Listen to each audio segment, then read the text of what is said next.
Bom, pessoal, mais uma semana que começa, então é dia do nosso quadro, O que vem por aí. Mas antes disso, como sempre também, abordamos um assunto específico da segunda-feira. E nesse caso, não posso deixar de falar sobre o resultado do Produto Interno Bruto Brasileiro referente ao mês de janeiro, a prévia dele, calculado pelo Banco Central através do indicador chamado IBCBR. Foi uma alta acima das expectativas, mas convergente com outros dados sobre produção aqui no Brasil. Vamos tratar disso, colocar algumas dúvidas a respeito desses aspectos. Meu nome é Eduardo Starosta e esse é o canal Fora de Curva. E antes de começar propriamente o nosso vídeo, eu vou deixar aquela lembrancinha para todos os espectadores do canal, para primeiro deixar seu like, compartilhar esse vídeo com a sua rede de contatos e eventualmente até fazer um comentário, que isso ajuda muito, mas muito mesmo, a expansão do canal, e isso é fundamental para que eu continue prestando esse serviço para vocês. Vamos então trabalhar, gente. Hoje, o Banco Central do Brasil divulgou o IBCBR, que é uma prévia do PIB que eles calculam referente ao mês de janeiro. Só lembrando, o IBGE calcula o PIB trimestralmente e o Banco Central, por essa metodologia que eles usam, fazem o cálculo de maneira mensal, pegando certamente indicadores de produção. Qual foi o resultado? Uma alta espetacular de 3,45%. O melhor resultado desse indicador desde lá de abril de 2023 do ano passado, quando foi um pouquinho mais elevado, 3,5%, ainda herdando a dinâmica econômica de 2022, já no processo de descendente. Mas aqui é exatamente o contrário, gente. A economia brasileira, até o final de 2023, ela estava com dados de expansão muito modesta, até poderia se prever uma recessão do decorrer de 2024, eu falei muito sobre isso, mas de repente uma reação fantástica, uma reação, eu vou dizer assim, inesperada, quase que milagrosa. E esse dado é muito convergente com todas as demais informações oficiais de desempenho econômico do Brasil, referentes ao mês de janeiro. Olha só a tabela que eu estou mostrando para vocês. Produção industrial total. Depois de estar patinando novembro e dezembro, janeiro, alta de 3,6%. Separando da indústria total a indústria de transformação, que a meu ver é mais importante, uma situação até mais entusiasmante. 2 meses seguidos que eu estou mostrando aí de queda, novembro e dezembro, para uma recuperação, para uma alta fantástica de 3,07% em janeiro de 24, frente ao mesmo mês de 2023. Comércio varejista, volume de vendas. Estava patinando, um crescimento de 4%, 4,07% nesse período, como mostra a tabela. Depois, a questão do faturamento real do comércio varejista, que é o valor das vendas deduzido da inflação, que estava predominantemente negativo, também teve um crescimento relevante em janeiro de 1,19%, vamos dizer 1,2%. Por fim, a inflação só deu um repique em fevereiro, esse é outro assunto, mas provavelmente causado por janeiro. Temos também o setor de serviços, que estava em queda, teve sim uma elevaçãozinha de 0,5% em novembro, caiu 1,86% em dezembro e teve uma forte reação, chegando a praticamente 4,5% de crescimento em janeiro.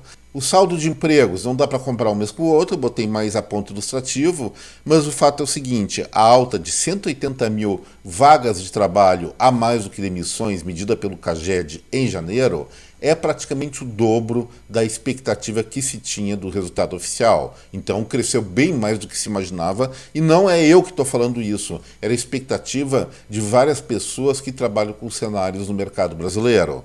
Então, ainda destacando um superávit público de 102,5 bilhões de reais também em janeiro. Isso era mais ou menos esperada pela entrada de impostos extraordinários. Perfaz o IBCBR, ou a consolidação, a prévia do PIB de janeiro, medida pelo Banco Central, de 3,45%. E o que eu estou me queixando não é uma queixa de verdade, mas sim uma surpresa maior, é que tudo bem que esses indicadores são fantásticos, têm que ser comemorados mesmo, mas o contexto nos quais eles surgiram é bem fora de previsibilidade. Vamos ver que em novembro e dezembro, como eu coloquei aqui, predominantemente os resultados econômicos do Brasil eram ou muito modestos ou negativos. E se tornaram, vamos dizer assim, milagrosamente positivos na virada de 2023 para 2024. Isso acontece no mundo real, olha, Talvez possa acontecer não um crescimento, mas uma queda na economia, como ocorreu no período da pandemia, quando subitamente vários estabelecimentos de negócio, seja indústria, comércio e serviços, foram fechados. Aí sim, por força dessa ingerência, houve uma queda bastante pronunciada da atividade econômica. Mas quando as coisas estão andando dentro ou próximo de uma normalidade, um salto desses de um mês para outro, olha, eu nunca ouvi falar, é a primeira vez. E assim, eu como bom cabeça de planilha, resolvi averiguar alguns resultados vindos de outras fontes de informação que deveriam não ser iguais, mas pelo menos convergentes com essas que nós tratamos. Os indicadores que eu selecionei.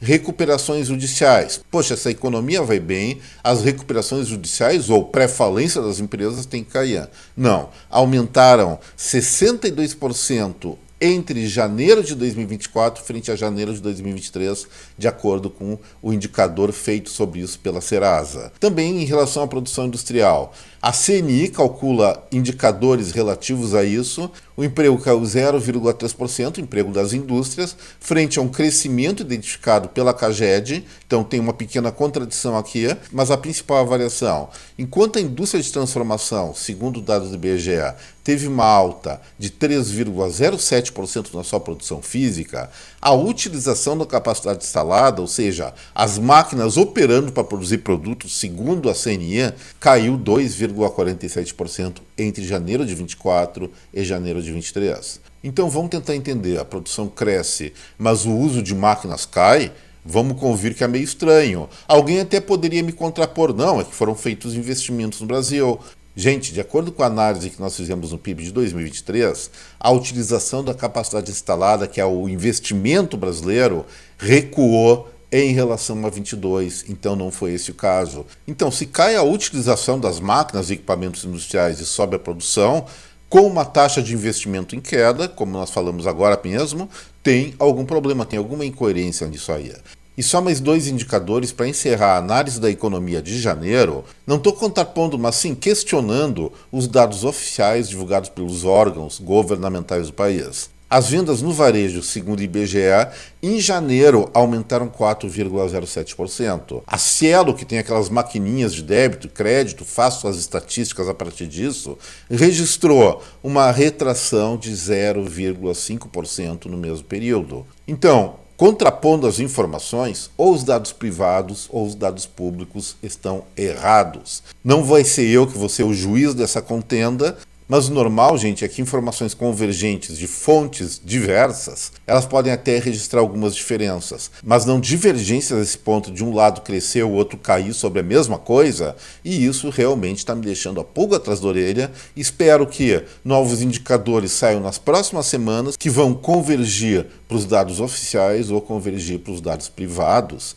no que se refere ao desempenho da economia brasileira. Por enquanto não tenho muito mais o que dizer. Esperava, sim, desempenho bem mais modesto em janeiro. Isso aí está espelhado pelas divulgações informadas pela CNI, pela Cielo, também pela Serasa. Aí uma última informação aí privada que eu esqueci de comentar foi o resultado de janeiro na Bolsa de Valores. Queda de 4,7% no fechamento do mês, o que indica, sim, uma perspectiva negativa ou não muito positiva nas empresas de capital aberto no Brasil. Então, fechadas essas informações, resta a pulga atrás da orelha e vamos resolver sim ela nas próximas semanas. Não estou dizendo que um ou outro lado está mentindo informações, mas essa divergência não era para estar acontecendo. Um lado está certo, o outro errado, e as próximas semanas talvez sejam esclarecedoras em relação a isso. Agora vamos para o quadro que vem por aí.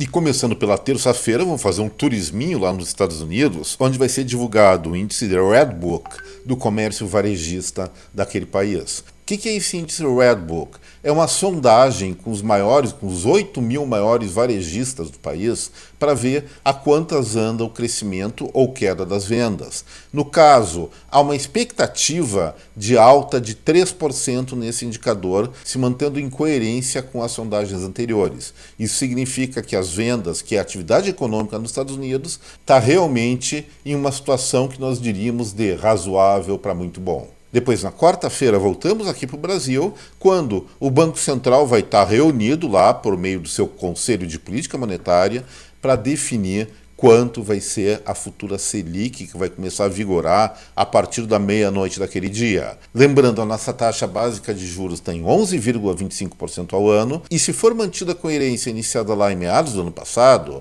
a Selic, sim, ela deve cair mais meio ponto percentual, chegando então a 10,75%, que isso seria a menor taxa de juros em muito, muito tempo. A questão é a seguinte: tenho alguma dúvida se essa Selic vai cair meio por cento? Provavelmente vá, mas pode reduzir 0,25% ou até ficar estável em função dos últimos dados do IPCA, da inflação oficial do Brasil, que superou o patamar de 0,8% de uma forma disseminada, como eu apontei numa edição anterior, num comentário anterior meu, e isso pode melar a continuidade da queda de juros. Mas, como eu sempre digo, isso são decisões humanas, lógico que amparadas por vários estudos estatísticos, econométricos, então tendência mais provável, queda de 0,5%. Menos provável, 0,25 ponto percentual ou até se manter 11,25%, o que eu acho muito, mas muito pouco provável, mas não impossível.